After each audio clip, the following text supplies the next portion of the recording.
dengan juga ya langsung ya, dengan pengelolaan website dan aplikasi media sosial menuju era digital. Kegiatan ini dengan sama-sama mengucap basmalah, Bismillahirrahmanirrahim, secara resmi dibuka.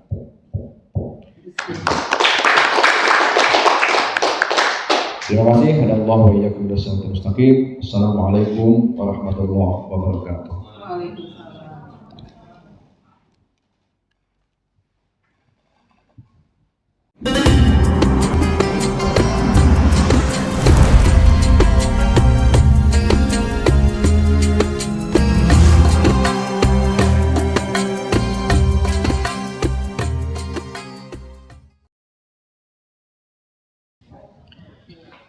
Bismillahirrahmanirrahim. Assalamualaikum warahmatullahi wabarakatuh. Bapak dan Ibu, untuk selanjutnya saya sebetulnya sebagai narasumber pemateri, tapi sesungguhnya pemateri juga hanya sebagai pemantik lah, artinya pemantik terhadap perkembangan informasi dan komunikasi yang ada di MUI Provinsi Banten. Sebagaimana tadi yang disampaikan oleh Pak Haji Khatib ya, selaku ketua pelaksana dalam kesempatan ini ya, pelaksana dalam kegiatan ini pokok. Tadi sudah disampaikan bahwa kegiatan ini berangkat dari sesungguhnya dari awal, karena kita menyadari bahwa informasi dan komunikasi itu begitu penting lah, menjadi pilar yang penting untuk kemajuan sebuah organisasi. Lebih-lebih kemudian dalam penilaian, monitoring dan evaluasi, dan juga yang dilakukan oleh Worldwide Quality Assurance ya, yang digawangi oleh tim ISO Pak Dr. Sakrol, ada 3 temuan di sini. 3 temuan yang sifatnya minor ya. Yang lainnya OVI itu apa Pak? Improvement, jadi bisa dikembangkan. Nah, yang di atas itu kita sebut dengan minor, di atas lagi ada mayor ya. Nah, dari 3 bidang yang dianggap minor ya, oleh lembaga ISO itu, Quality Assurance itu, salah satunya adalah dari Infocom. Saat itu Infocom, kemudian Pimbas dan Sekretariat ya, yang dianggap masih harus kemudian agak lebih keras, agak lebih kencang untuk melakukan perbaikan ya. Yang lainnya tinggal dipoles-poles saja gitu ya. Nah, 2 hal inilah ya pentingnya kemudian informasi dan komunikasi dalam kemajuan organisasi, dan temuan dari lembaga Worldwide Quality Assurance ya. Inilah kemudian yang menjadikan kita kumpul saat ini untuk sesungguhnya membincangkan itu ya. Membincangkan dan merumuskan bagaimana sesungguhnya kegiatan yang ada yang digawangi oleh informasi dan Infocom komunikasi ini ya. Nah, kita semua tahu bahwa tadi saya sampaikan di awal, bagian kita, fungsi kita sebagai MUI ya, itu kan adalah 2 itu, Khadimul Ummah dan juga sebagai Shodiqul Hukumah. Nah, dalam rangka Khadimul Ummah, melayani umat, dan juga sebagai mitra daripada pemerintah, tentu kita harus bisa menyesuaikan pola-pola interaksi lah, sekaligus pola interaksi, pola komunikasi baik sesama kita, sesama anggota MUI dan juga dengan yang lain ya. Dan saat ini tentu kemajuan teknologi, informasi, dan pengetahuan iptek itu tidak bisa kita hindarkan ya. Dulu waktu zaman kita belum mengenal handphone ya. Nah, tentu yang di sini banyak juga nih yang mengalami bagaimana hidup tanpa handphone dulu ya. Mungkin yang Gen Z ya, Gen Z ini bahkan lahir mereka sudah mengenal handphone ya. Nah, kalian itu nih yang Gen Z nih, kalau kita nih itu ketika lahir tidak pernah mengenal handphone, bahkan sampai tahun 2000 kan, handphone 2000 ke bawah ya. 2000 ke bawah itu belum mengenal handphone. kalau mau komunikasi itu ya harus pakai surat, ya, dan itu pun menunggu 1 minggu 2 minggu, ya. Jadi betapa loncatan informasi dan komunikasi ini tidak saja mengubah pola interaksi, ya, tapi juga mengubah pola komunikasi kita, ya. Mengubah pola komunikasi antar baik sesama kita ataupun kita dengan yang luar, ya. Nah, tentu dalam hal ini kita tidak bisa bertahan dengan pola yang kita, ya, yang kita waktu itu hidup, ya. Tapi kita kemudian harus bisa beradaptasi dengan kemajuan ini. Jadi kita yang harus ikut dengan gadget, ya. Tidak bisa kita ya udahlah karena kita mau dulu nggak pernah main HP, kita nggak ngikut-ikut perkembangan ini, enggak. Kita harus ikut. Sebab yang namanya teknologi informasi itu ya tadi, kalau kita tidak ikut, kita yang kemudian akan ketinggalan kereta, akan terlindas dengan kemajuan itu. Nah, tapi perlu diingat bahwa kemajuan teknologi informasi ini ada dua sisi mata pisau yang kemudian satu sisi adalah bisa membuat kita berkembang positif, tapi satu sisi kemudian bisa berkembang negatif. Jadi dua sisi mata uang yang tidak bisa dipisahkan kemajuan teknologi ini, ya. Satu sisi dia memberikan kemajuan buat kita, memberikan kemudahan kita dalam berinteraksi. Yang tadinya kita mau janjian dulu itu harus janjian 1 minggu 2 minggu pakai surat, ya. Sekarang kan tinggal langsung, bahkan real time saat ini, ya. Ingat saya pengalaman waktu kuliah di Mesir itu, ya. Jadi kalau mau telepon ke keluarga itu bersurat dulu. Maksudnya bersurat untuk janjian. Nah, surat itu dari Mesir ke sini itu sampai sekitar 2 minggu. Ditolong nanti ditunggu dulu kan telepon itu masih putar, dan itu pun kadang-kadang adanya di Telkom, ya. Jadi tunggulah di Telkom jam segini pada tanggal ini, nanti insya Allah saya akan telepon, sampai begitu. Jadi butuh waktu yang cukup lama, ya, bisa sampai kemudian melakukan komunikasi. Sekarang real time, detik ini kita melakukan komunikasi, detik itu juga bahkan kita bisa berkomunikasi. Bahkan tidak hanya suara, tapi kemudian video call, ya, itu sudah bisa bisa kita hadirkan, ya. Artinya bisa kita hadirkan apa yang terjadi di belahan dunia sana saat ini sudah bisa kita saksikan. Itu salah satu kemajuan teknologi, ya. Nah, tapi dari satu sisi yang lain, nah ini maksudnya kita juga mesti memperhatikan sisi positifnya, sisi negatifnya, ya. Selain tadi kalau kita memudahkan silaturahmi, ya, tapi ada sisi negatif yang kadang bisa jadi kalau kita kemudian tidak bisa mengelola kemajuan teknologi ini akan berakibat tidak baik buat kita, ya. Bahkan sekarang ini kan aneh-aneh, ya, tindakan-tindakan kriminal yang menggunakan kemajuan teknologi ini sekarang semakin banyak, ya. Semakin banyak. Nah, kenapa? Karena memang kemajuan teknologi yang saat ini hanya dalam genggaman kita, itu kan bisa diakses oleh kita pribadi. Jadi seakan-akan ini sudah menjadi wilayah privat kita. Apa yang kita akses, apa yang kita kemudian lakukan, itu kan bisa dilakukan sendiri oleh kita. Di kamar sendiri bisa, ya, tanpa dilihat oleh orang lain. Bisa menembus tembok-tembok, ya, walaupun temboknya setebal apapun, kita bisa kemudian melakukan komunikasi hanya dengan handphone ini, hanya dengan kemajuan teknologi ini, ya. Apalagi sekarang lebih canggih lagi kan. Kita sekarang mengenal ada AI. Dulu masih Mbah Google sekarang ada saingannya. Mbah Google saingannya AI, Artificial Intelligence, ya. Kecerdasan buatan. Sekarang kecerdasan buatan itu, Pak, tinggal nyuruh aja kita, ya. Mau bikin apa, suruh aja, nanti dia yang akan menyelesaikan semua urusan itu. Nah, ini satu sisi positif, ya. Tapi sisi negatifnya apa? Membuat kemudian tadi generasi Z ini ada yang kita sebut sekarang ini dengan generasi rebahan. Sebab sekarang kan tinggal duduk aja. Dulu mau pesan makan kan tinggal klik aja GoFood, ya. Main pencet sana pencet sini. Walaupun katanya aplikasi Gojek atau aplikasi GoFood itu asalnya dari warteg katanya, tinggal nunjuk dong keluar. Nah, cuma tempatnya beda. Kalau kita di rumah tinggal klik aja, tiba-tiba datang, paling bayar. Nah sekarang kemudahan-kemudahan itulah kemudian yang dirasakan oleh generasi pada saat ini ya, yang kita sebut dengan era digital ini. Semua serba digital, apapun serba digital. Ya. Sekarang bahkan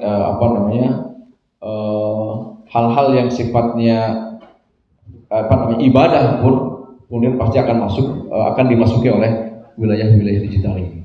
Ya. Yang ibadah pun sholat, misalkan penentuan sholat, penentuan kiblat ya, dan yang lainnya itu adalah sekarang menjadi wilayah kemajuan teknologi informasi ini. Nah ini harus bisa kita manfaatkan. Kita harus bisa mengambil sisi positif dari kemajuan ini. Ya. Tapi di sisi lain kita juga harus sambil dengan membendung negatifnya itu. Ya. Sisi negatifnya itu. Sekarang zaman sekarang ini kan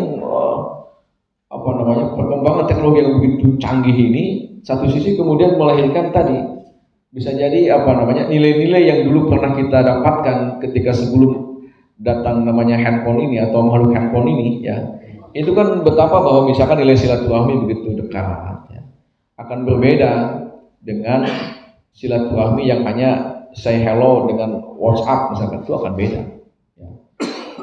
Tadi yang kalau Pak Dr. Andi bilang kalau stiker hanya mengucapkan innalillahi wa inna ilaihi raji'un, memang tidak begitu ini ya. Berbeda kalau kita datang takziah ke tempat mengucapkan innalillahi ya. Itu akan berbeda auranya ya. Begitupun kita kayak silaturahmi dengan salaman dengan menempelkan kulit kita yang laki-laki misalkan, itu akan berbeda dengan pandangan mata kita, itu akan berbeda dengan hanya sekedar mengucapkan say hello di WhatsApp itu. Nah, tapi ya tadi bahwa ini perkembangan yang tidak bisa kita hindari. Ya. Satu sisi dia kemudian bisa memberikan nilai positif, terutama adalah yang kita sebut dengan branding. Ya. Orang kemudian akan mengenal kita hanya dengan menyebar ini. Ya. Sekarang sudah banyak tersedia platform aplikasi-aplikasi, ya. Media komunikasi, WhatsApp, ya, Twitter, Facebook, apalagi Instagram, TikTok sekarang ini ya. Itu semuanya ya tadi. Bagaimanapun kita yang generasi lama nih, generasi jadul lah, jadul ya. Itu harus ikut, ya, harus tahu. Sebab itu juga menjadi akses anak-anak kita. Anak-anak kita itu sekarang udah punya akun sendiri, akun TikTok. Nah, kalau kemudian kita tidak lakukan pengawasan dan penanaman terhadap nilai-nilai positif tadi, mereka kemudian akan bablas kalau kemudian tidak kita ingatkan. Nah, MUI inilah nilai-nilai keagamaan inilah yang kemudian harus masuk dalam bidang ini. Ya. Penanaman bahwa ini tidak baik, yang bisa mengukur baik dan tidak ya kita. Ya. Ketika misalkan kita mengakses hal-hal yang terkait dengan pornografi, nah yang tahu kan kita, ini tidak baik. Ya. Maka kemudian yang harus kita lakukan, kita tidak boleh mengakses itu. Ya. Jadi aplikasi itu sistem. Siapa yang mengendalikan? Ya kita yang punya aplikasi itu. Ya. Tapi memang itulah apa yang disampaikan oleh Rasulullah itu bahwa ini bagaikan busur panah yang itu punya racunnya. Yang kadang-kadang kalau kita kemudian sudah terjerumus ke dalam hal itu agak susah juga. Makanya sekarang banyak yang kriminal itu ujung-ujungnya ada online, judi online, pinjaman online, ya. Apalagi banyak lah, ya. Jodoh online, ya. Ya, jadi semua online, semua bisa kejahatan misalkan terkait dengan keuangan, skimming, ya, kemudian penipuan dan yang lain itu kan dari sini. Ya. Makanya kalau tidak hati-hati banyak kan kemudian yang terjerat dengan game online dengan aplikasi-aplikasi yang sifatnya menipu gitu ya. Nah ini makanya oleh sebab itu kita harus bekali juga dengan hal ini. Nah, apa yang saya sampaikan tadi dengan sisi positif dan negatif dari transformasi digital yang kita hadapi pada saat ini, yang bagaimanapun kita harus ikut dengan itu, ya. hubungannya dengan MUI, nah ini penting menurut saya. MUI adalah sebagai sebuah organisasi. Sejak awal kita sudah menetapkan bahwa MUI harus di branding melalui yang online juga. Ya. Nah, kadang saya ini juga ke Pak Hotip, kemudian ke bagian Infocom, cobalah gimana nih MUI ini, karena tadi sekarang ini bagus dan tidaknya sebuah lembaga organisasi ini kadang ditentukan oleh ini pemberitaan informasi yang ada di organisasi itu. Ya. Satu sisi kan bahkan kemajuan teknologi ini menjanjikan sisi ekonomi juga kan. YouTuber itu kayak Topik tuh YouTuber. Kalau yang YouTubernya sudah tinggi ya kan, itu sudah berapa ratus juta dalam satu hari penghasilannya. Kayak misalkan Atta Halilintar, Ria Ricis, itu kan toh YouTuber handal di Indonesia. Itu coba bayangkan satu hari berapa pendapatannya? Lebih dari jutaan. Kalau gaji PNS itu tidak seberapa ya. Jauh. Iya. Nah, makanya di kita belum ada yang sampai ke sana. Ada Kiai Dawam dia punya YouTube. Saya tanya ke beliau itu, dia bahkan dalam satu bulan bisa menghasilkan minimal 20 juta. Hanya dia cuma itu doang memposting pengajian ya.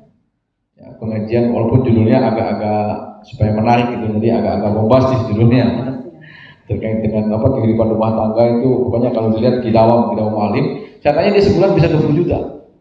Bahkan pernah katanya satu kali itu ketika subscribernya hampir jutaan, itu sampai dia mendapatkan 70 juta.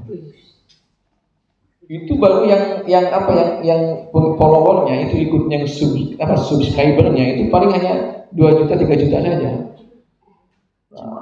Nah, kalau tadi yang Ria Ricis itu udah Atta Halilintar itu sudah berapa juta ya. Ya, jadi mereka akhirnya kan banyak yang kemudian artis turunnya ke YouTuber sekarang ini. Karena YouTuber lebih menjanjikan ternyata. Sehingga oleh sebab itu MUI juga kemudian melihat itu ada fatwa kemudian bahwa mereka yang berpenghasilan dari YouTuber itu dikenakan pajak atau zakat maksudnya ya, bukan pajak, zakat ya, 2,5%. Iya, terus begitu ya.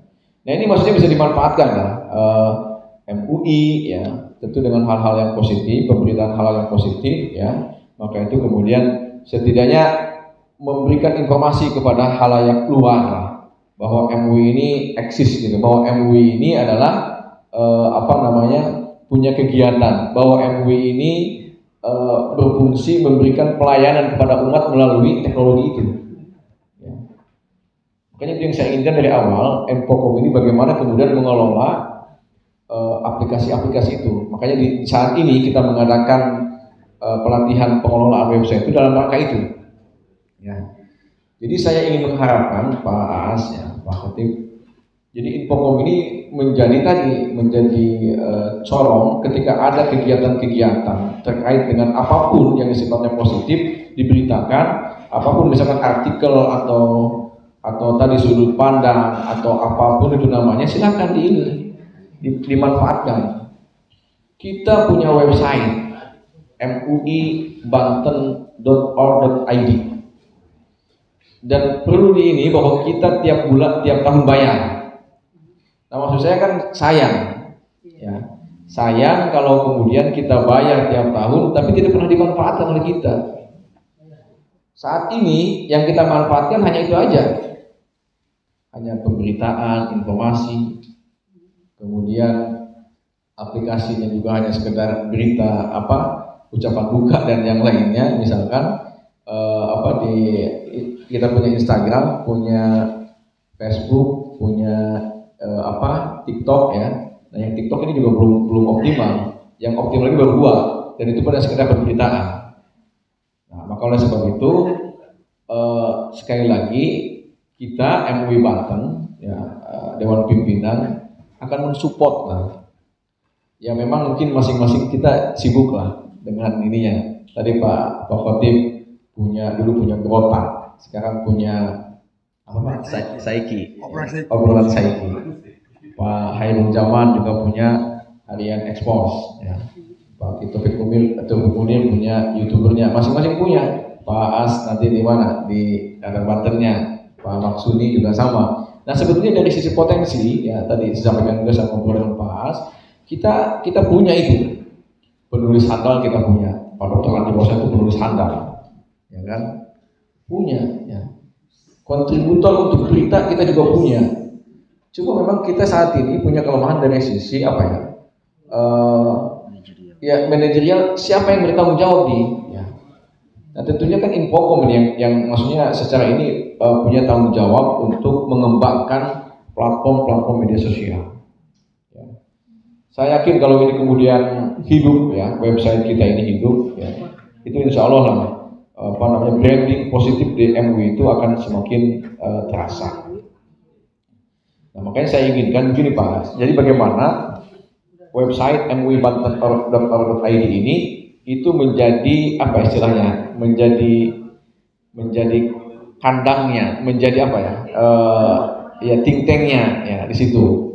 Nanti dari situ silakan disebar ke aplikasi-aplikasi yang lain, misalnya ke IG ke ini. Gitu ya. Saya beberapa kali misalkan ke Pak Hairul coba nih Pak Hairul Zaman, kalau bisa silakan maksudnya diekspos di harian Expose atau di harian Banten. Tapi ini berita ini didapat dari MUI.Banten.id gitu loh. Ya, silakan gitu. Nah, itu kan bisa valid maksudnya yang memberitakan terkait dengan MUI dari kita gitu, dari MUI Banten. Nah, jadi saya inginkan nanti di sini mungkin akan dilatih oleh Pak As dan sebagai narasumber bagaimana misalkan kita mengelola website itu. Ya. Website minimal kontributor berita lah gitu. Makanya di sini selain dari LSBPI kami juga mengundang tim ISO. Kenapa kami tim ISO kita undang? Karena tim ISO ini mewakili KBL masing-masing. Setiap KBL itu ada di ISO itu. Maka minimal tim ISO ini menjadi kontributor informasi berita masuk di MUI.Banten.id. Kita agak kesulitan dalam dana, maksudnya gini Pak, kita akan coba support lah, tinggal nanti maksudnya dibuat saja rancangan RAB-nya lah, kegiatan apa namanya pembiayaannya, nanti kita adakan, kita ajukan apa namanya pengajuan dana itu Pak. Jadi mungkin ke depan kita tidak akan, Infocom ini tidak akan berbentuk kegiatan seperti ini, enggak. Tapi bagaimana menyupport kegiatan-kegiatan input berita, input artikel, input ini gitu ya, supaya kemudian tadi tujuan kita sekarang ini kumpul adalah bagaimana website MUI Provinsi Banten itu menjadi hidup dan memberikan informasi kepada halayak ramai atau halayak luar gitu ya, sehingga MUI terbaca ya. Nah, makanya dalam kesempatan ini kita juga dalam waktu dekat akan mensupport itu dengan, sekarang sudah zamannya podcast ya katanya. Ini ada Ratu Podcast Pak Ibu Dokter. Ratu Podcast. Nah itu kan bisa itu. Artinya nanti kita ini lah Pak, kita sediakan, kita akan coba nanti minimal dulu lah, satu kamera gitu ya. Nanti ke depan kita akan anggarkan untuk beli yang agak lengkap sehingga setiap kegiatan atau tidak hanya kegiatan, kan podcast itu obrolan santai tapi kemudian masukkan ya gitu. Hal-hal yang terkait dengan misalkan sikap-sikap MUI selama ini kan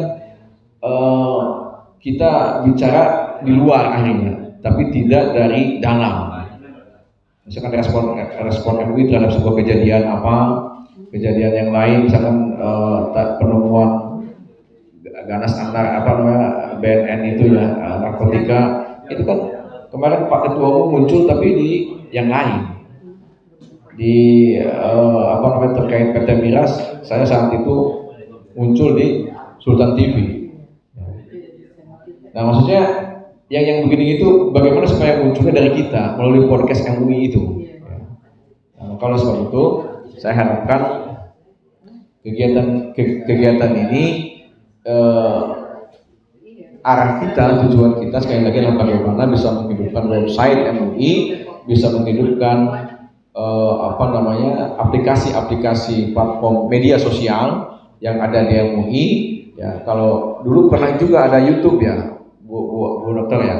YouTube satu waktu bekerja cuma sekali itu doang munculnya. Setelah itu nggak ada lagi.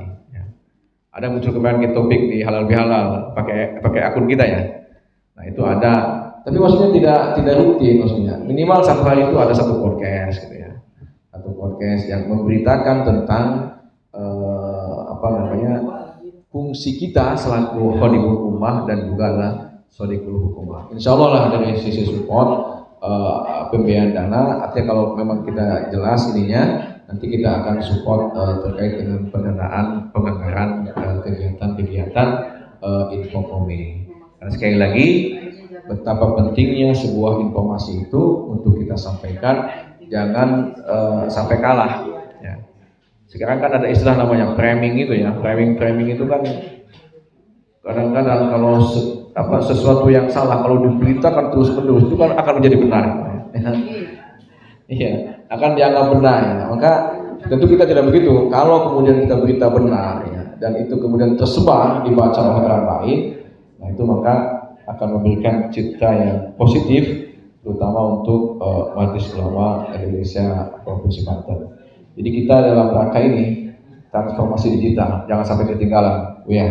Walaupun kita adalah generasi jadul ya, tahun lama, tapi tentu kita tidak alergi dan juga kita tidak tidak a priori dengan kemajuan teknologi dan informasi ini. Ya.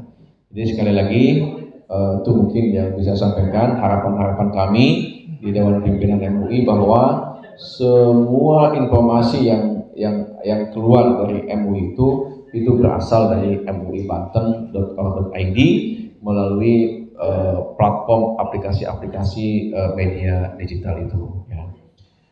Demikian mungkin yang bisa saya sampaikan. Nanti untuk lebih teknisnya nanti Pak As dan Pak Maksuni yang akan menyampaikan bagaimana nanti tolong Pak disampaikan bagaimana membuat berita ya yang baik, kemudian bagaimana cara mengupload di website itu ya, bagaimana mengupload artikel ya, bagaimana mengupload tulisan-tulisan. Oh ya, satu lagi kemarin waktu Monef itu saya karena buletin itu menjadi salah satu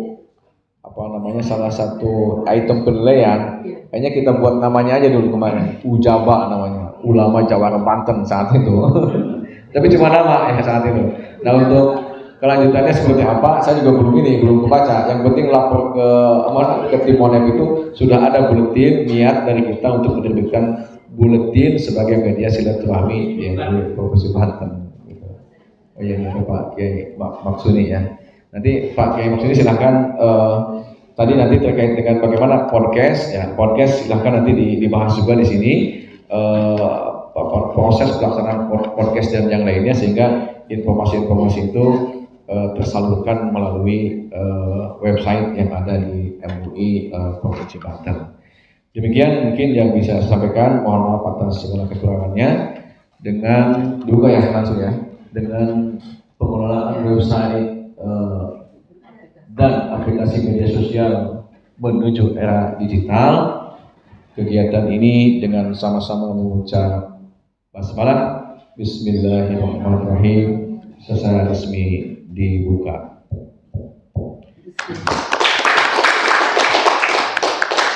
Terima kasih. Assalamualaikum warahmatullahi wabarakatuh.